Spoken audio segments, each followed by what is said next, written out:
Hello, welcome back to Tayrock, Rockin' Well, the podcast. I am your host, Taylor Rockwell, and welcome back to yet another episode with me. I have quite a little story time, I'm kind of going through it. I have a little story I have to tell you guys, and I have a lot of reflection to be doing, and this is going to be a podcast with just me and you, and mostly me, just working out my thoughts, because I think a couple episodes I was with Jack and I was talking about how things are going great and, I'm in such a good place in my life right now. Blah, blah, blah. And probably I spoke a little bit too soon because then some bad things kind of took place and I've been going through it and learning some lessons. So I guess I just wanted to talk about that today on this episode. But before I jump right into it, how are you? How is your week? How is your day? And how are the projects and things that you are working on coming to fruition? I love when you guys tell me like, hey, I'm also trying to do this, or hey, my goals are a little bit different than yours, but I'm doing this, or this is what I'm doing that could help you with your goals. I love when you guys tell me what you're working on. It really keeps me it just keeps me held accountable for what I'm working on, and also makes me feel like this community is a lot bigger than just me talking to a microphone. So message me, how is your day? How is your week? What are you working on? And is there anything that I can do to be supporting you and helping you accomplish your objectives and goals? If you want to do that, just message me at Taylor_Rockwell. Okay, so let's just begin. So my grandparents were coming out to San Diego and they flew out, and we had such a great time that the night before they were about to leave, I was like, I don't want you guys to leave. I might cry and be really upset. So can I just go home with you guys to Colorado? I couldn't take the flight home with them because their flight was booked, but I just flew out the next day to Colorado to extend our time together, which was perfect because they flew out on a Sunday. I flew out on a Monday, but my mother was flying back to San Diego on a Saturday. So I flew to Colorado on Sunday, spent time with my grandparents and my mother throughout the entire week, and then I flew home from Colorado with my mom back to my home, San Diego. So that's kind of the gist as to why I had any time or obligation to go to Colorado. So I get on my flight. And the fun thing about my mother and I is we are the exact same size. We wear the same t-shirts, we wear the same bottoms, we have the same foot size, same bra size, everything. We can share each other's entire wardrobe, which makes traveling super, super convenient. So a lot of the times when I go to Colorado for just a short amount of time, I actually don't even really pack any clothing because I just wear my mom's clothes when I'm there. So I'm getting ready to pack my bag to Colorado, and it's one backpack. It's a Lululemon backpack that's just a standard regular size backpack, nothing crazy. And I pack my laptop and my iPad, and I pack like my face skincare, a little toothbrush, and I think an extra pair of jeans just because. And that is all that I have in my bag. So that Monday morning, I fly with one backpack and myself, and I get to Colorado. Wonderful. I fly, I get down in like the mountain area, and it's really cool. And I'm enjoying my Monday, and then I'm enjoying my Tuesday, and then Wednesday happens. So on Wednesday, I am going to lunch with my grandparents, and it's me, my grandparents, and all my cousins.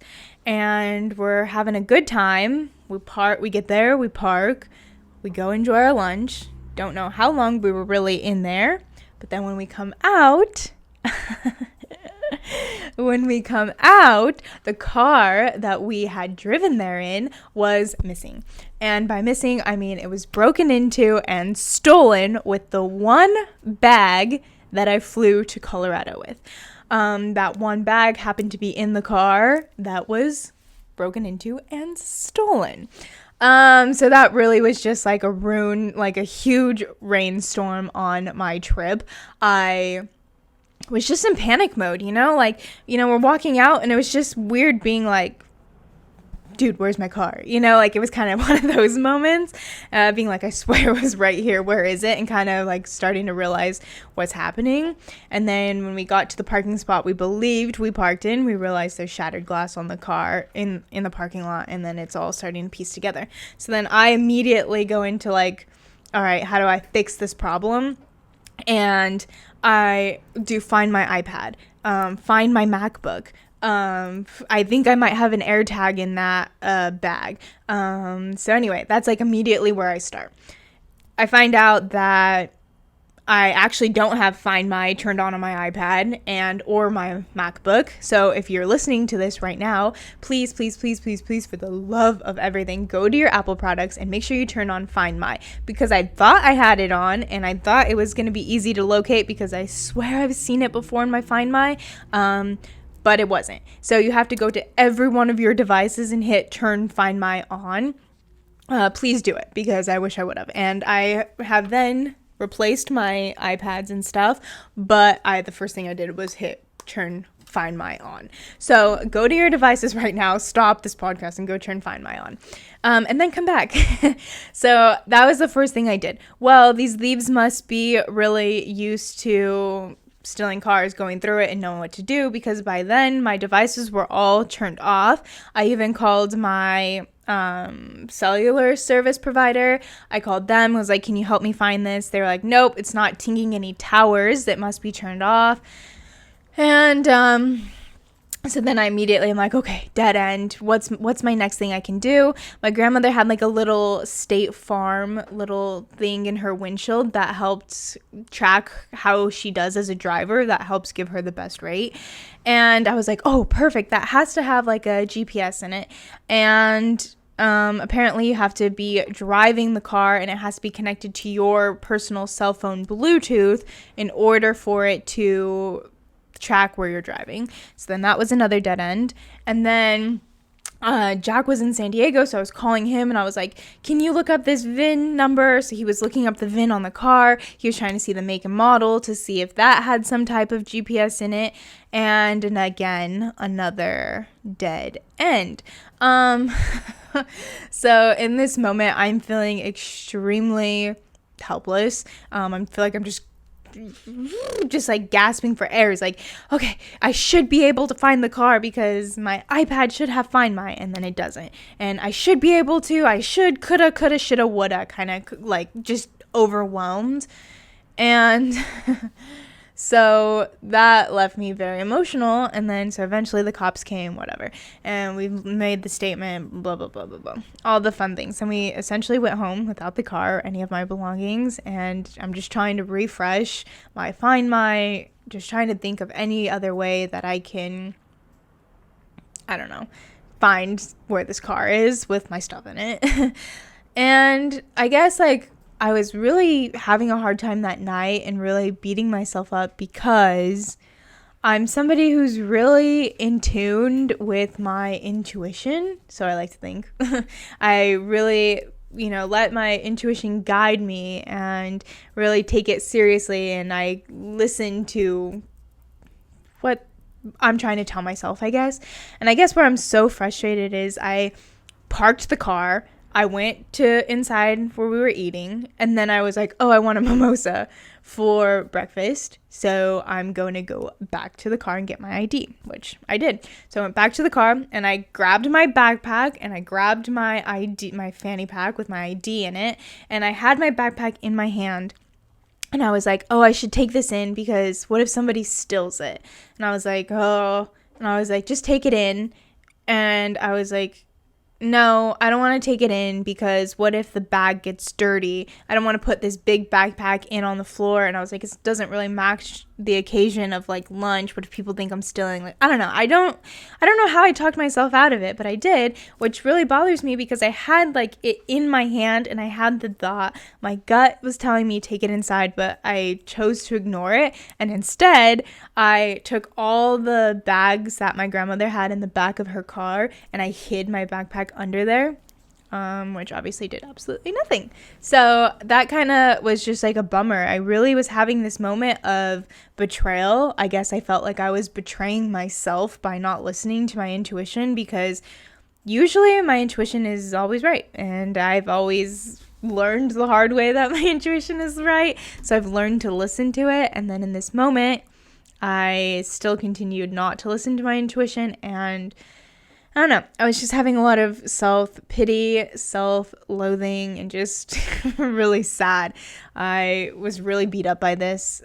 I just felt like helpless, and it's like nobody else's really problem but your own, but you kind of need other people to help you. But it's like, I don't know. So that kind of put a damper on my time and experience in Colorado. So then I lived through Thursday, Friday, and then Saturday came, and it was kind of just chaos. My flights were being delayed, canceled, whatever. But anyway, I get on the plane finally with my belonging of nothing. I have nothing to put in the overhead under the seat. It's basically kind of just me still wallowing in my self-pity. But anyway, I get back to San Diego, and here I am with my mom. Jack picks us up from the airport late at night, and I'm just happy my mom's in town because she's in town because she is going to be running in the rock and roll half marathon. And that event has already taken place, and she already did that. So I really want to talk about that because that was a really rad experience too. But I guess before we jump to the next thing, I still want to talk about my shitty attitude and this whole thing unfolding and unveiling. Since then, I don't know how to explain it. I just feel like I'm just kind of going through it. Like, I don't know. I guess, like, my thing is I already don't like my hometown, and I don't know how to explain this. I know it's, like, a mindset thing. It's, like, I've convinced myself that my hometown's, like, a terrible place, and I don't really like to admit that, but I know that is the case. So I already was kind of, like, not really happy to go there. I just still wanted to spend time with my grandparents, which probably put me already in a shitty mindset, being like, I don't want to be there. And I guess, like, part of the reason why I don't like going there is it really feels like it dims my light.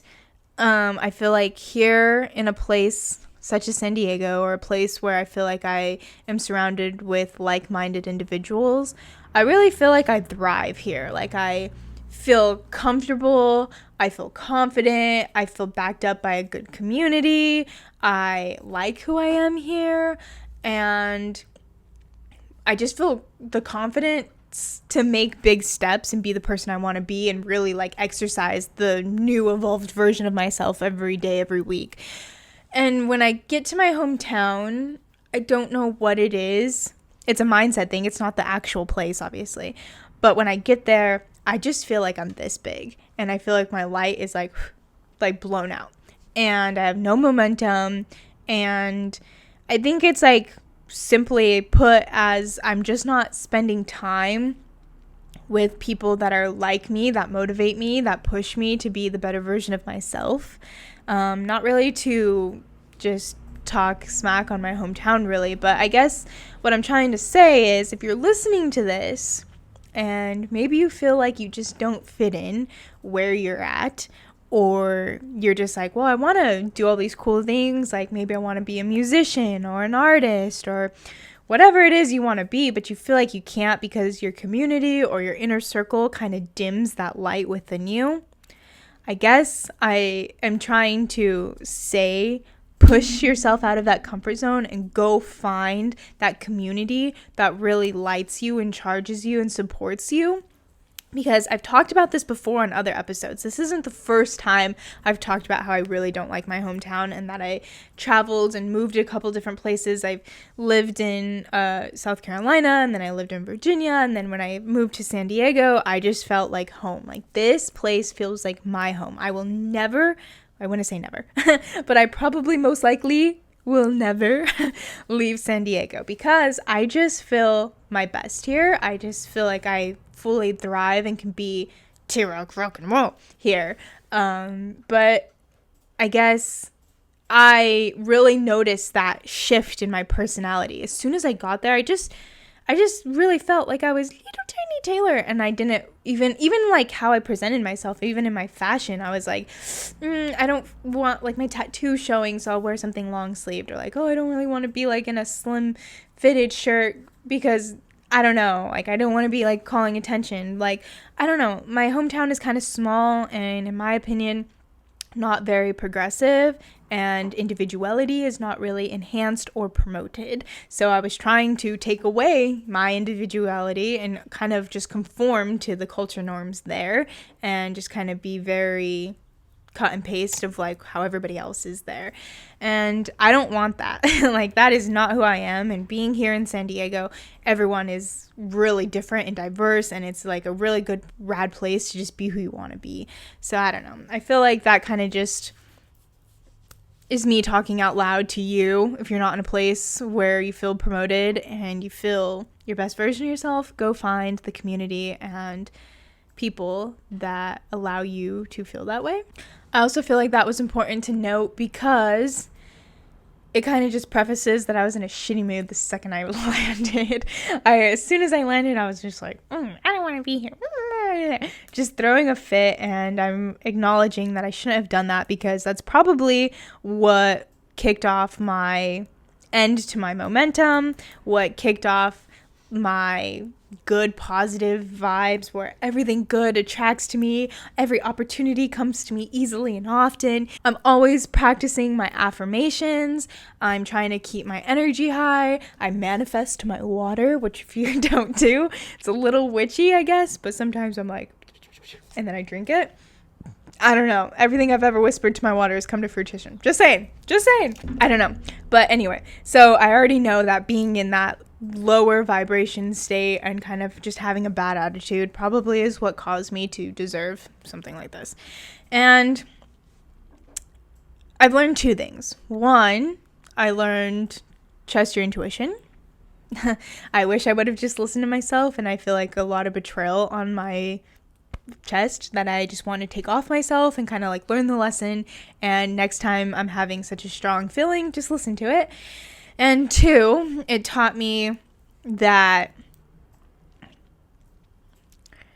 even though I like to be like, oh, always be in a positive mindset and always just keep pushing and like things will happen easily, and if it's meant to be, it won't be, whatever, it taught me that I'm more in control than I think I am. And just because things aren't perfect and ideal, such as I'm not in my environment where I can shine bright like a diamond, I don't want to let that affect my energy. Like, I let my environment be too in control of who I am and wasn't able to own who I am authentically. I don't know if that makes sense. I feel like I'm still learning this lesson, it's kind of the path that I'm trying to learn. I'm still just trying to figure out, like, what went wrong, how could I have been better, and that's kind of where I'm at. It's just like, I can't use that as an excuse of like, oh, this town sucks. I need to take ownership, and like, my attitude was bad, so therefore I was allowing opportunity for bad things to happen to me. And I don't know, I guess I don't really know. That's a one-ended conversation. What do you think? Like, after telling that experience, and tell me, have you ever had something similar happen to you? And if so, like, can you let me know what lessons you learned and like how you grew from it? And if you have any advice for me just being in this position, I'm sure I'll talk about it in a few months when I've kind of reflected more and journaled on it and really slept on it. But this is just kind of what I'm going through right now. So if you've gone through something similar and you have any like words of wisdom, please send them my way. But yeah, that kind of happened. And so since then, I've just been putting back together my life. I bought the Lululemon backpack that was stolen. I repurchased the iPad. I repurchased my Mac. And I slowly but surely have been putting my life back together. I've been a little sad. I'm not going to lie. It's taken a long time to fully feel replenished. I also just hate the feeling that it was stolen. Something about it being stolen is just like icky, and I feel like it almost would feel better if I lost it, or I could blame myself, but feeling like somebody did something bad to you just doesn't feel good. So that's kind of what happened. But also what sucked is I had some of my podcast projects already edited on that computer that were not backed up yet. So I lost some of my projects, which sucked, but it's okay. I'm just re-editing them. You know, I found a lot of my podcast notes. I obviously lost all my raw edits of everything, but that's okay. Most of everything has already been uploaded. So I have a podcast with Jason. That was the biggest one that I was worried about losing, but I think we're okay. You probably already saw that episode last week, which was a good one, so go listen to that one. But anyway, that was kind of where I've been, what I've been up to, and kind of why I'm not in like a attitude. My soul is slowly but surely coming back to me. I'm starting to feel more like myself and gaining my momentum and feeling more motivated and confident again. But anyway, I'm rambling now, so that's kind of where I've been and what happened. But I do want to talk about the rock and roll half marathon because, oh my gosh, was that an experience. So my mom, like I said, came just to San Diego just to run in the San Diego rock and roll half marathon. She came with 2 of her friends and they stayed in my Airbnb and it was so much fun. But I did not expect to feel so many emotions leading up to the event and even the event itself and then even afterwards. So they were staying in my Airbnb, so I had that time to like spend time with them, but kind of going through the experience of my stuff just being stolen and then also like trying to live in the moment. I kept having these thoughts to myself, like, live in the moment, like don't be sad and crying over spilt milk essentially and letting it affect my week with my mom where I only have so much limited time because she does live far from me.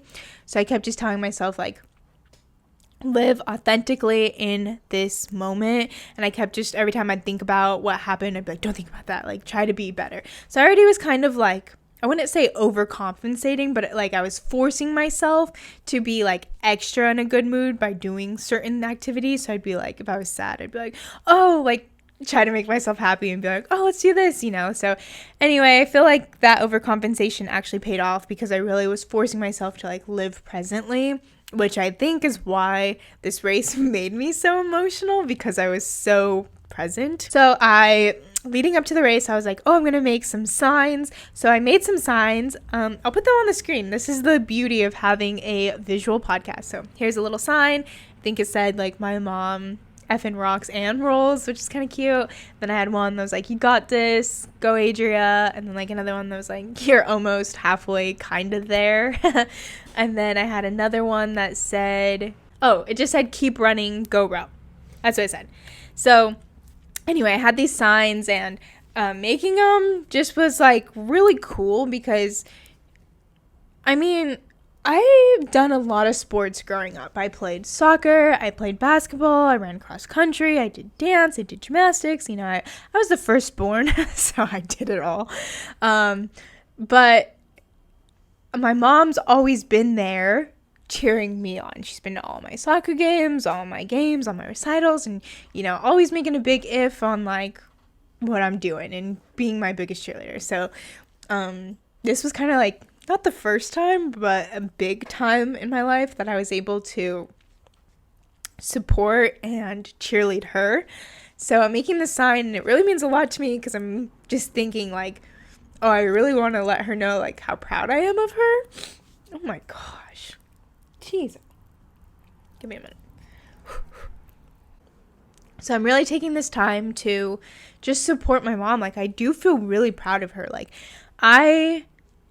living presently was just watching her almost in, like, 20/20 vision.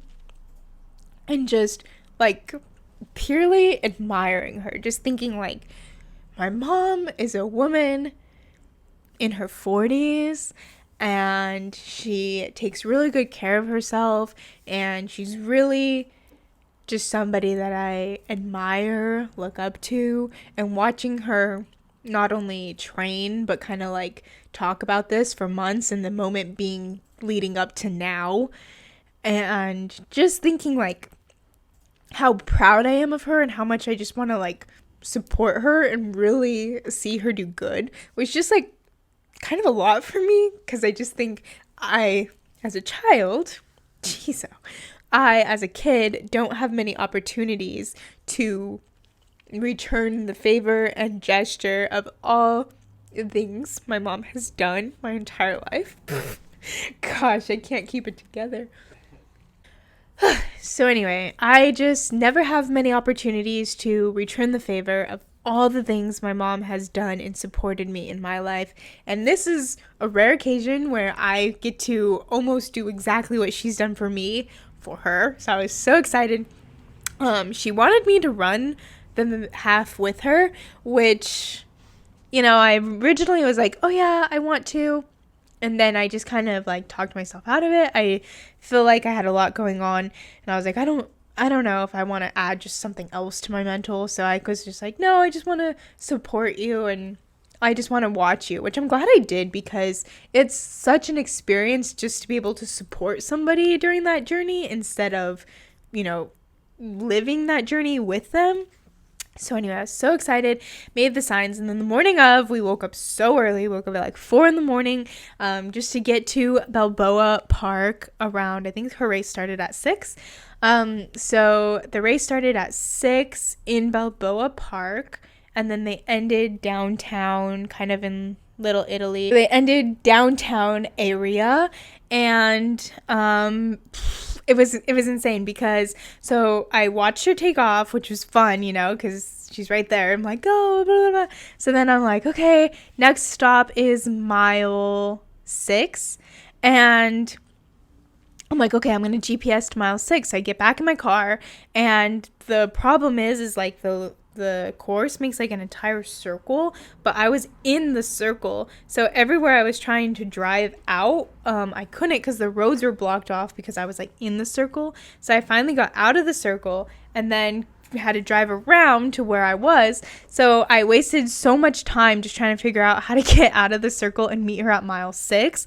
And then finally I was just like, there's no way I can meet her at mile 6. I'll just meet her at mile 10 in the circle. So I go to mile 10, and then I'm tracking her, and I'm like, oh, well, she's not going to be here for another 30 minutes. I bet you I could probably meet her somewhere else before she gets here. I have 30 minutes. I'll try to find her. So I get back in my car, and basically I'm trying to find her, and I'm watching her on Find My. I see her little icon going down the street, and I'm in my car, and I'm like, I see her right here, so I'd get out of the car and I'd run and try to corner her, but I missed her like almost every single time. So I'd be like, oh my gosh. So finally Jack drove like 3 blocks up, and then we were like, oh, we can't even bother trying to find parking, because that's kind of what was like delaying us the other times. So we just parked in like a red zone, and we hit our hazards on, and we both like fly out, and we go to the corner, and we're holding our signs, and then like immediately we see her, we're like, yay, and we're so excited. And then she continues to run off, and then we get back in the car, and then we're like, okay, we have to meet her again. Which the time that we parked the car and then met her at the corner, I hit record as soon as we got out of the car, and it was such perfect timing that recording is only 36 seconds. So I got out of the car, hit record, went to the corner, like I said hi, and actually I'll put the little video right here. Yes, keep going, you're crushing time. Go, go, go.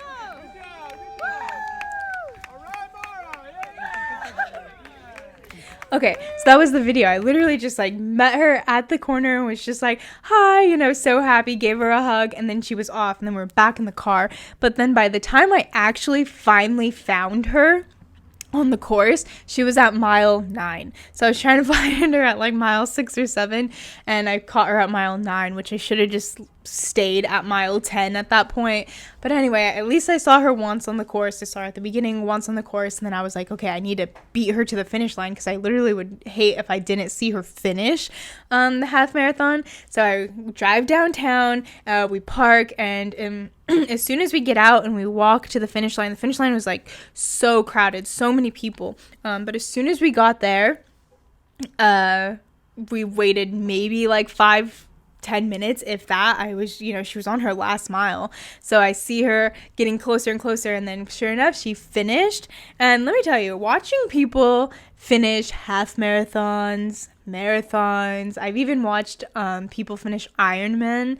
Those those reactions, and I don't know what it is, it just makes me so emotional seeing people like accomplish such like greatness, and just seeing themselves proud of themselves just like makes me happy, where I could cry for them.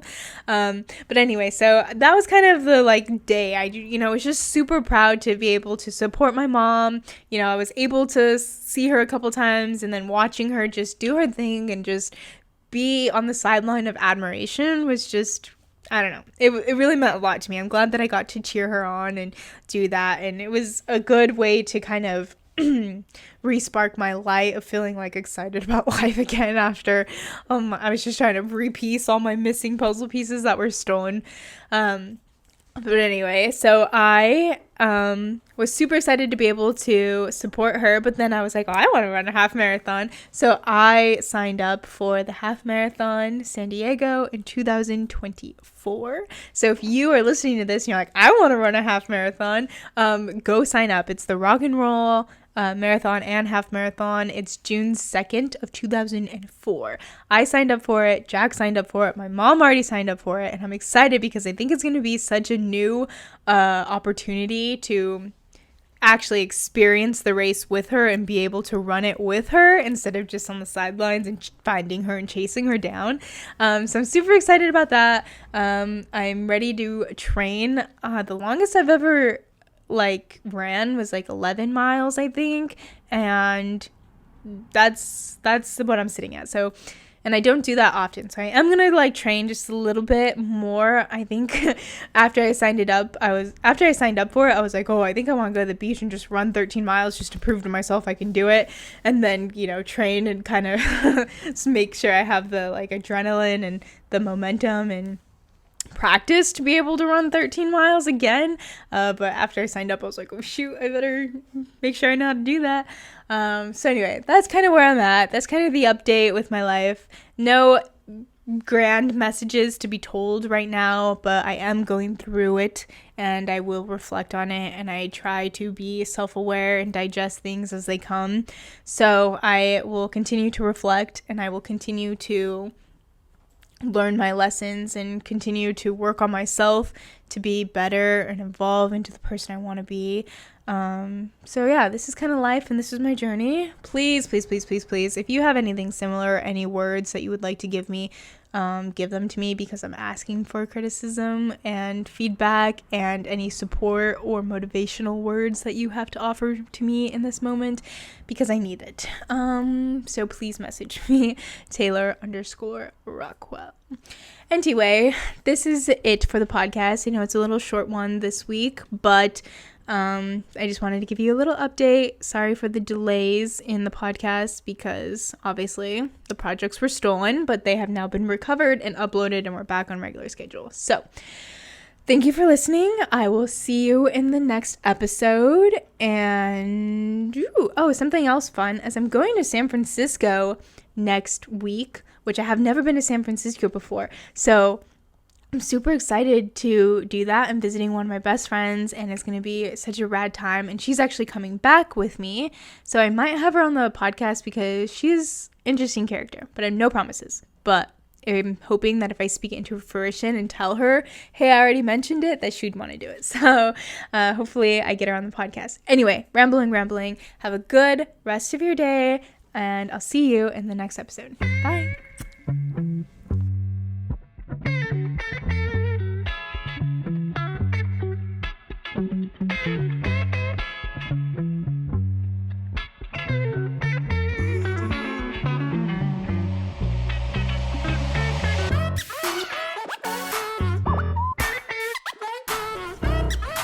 What they all see.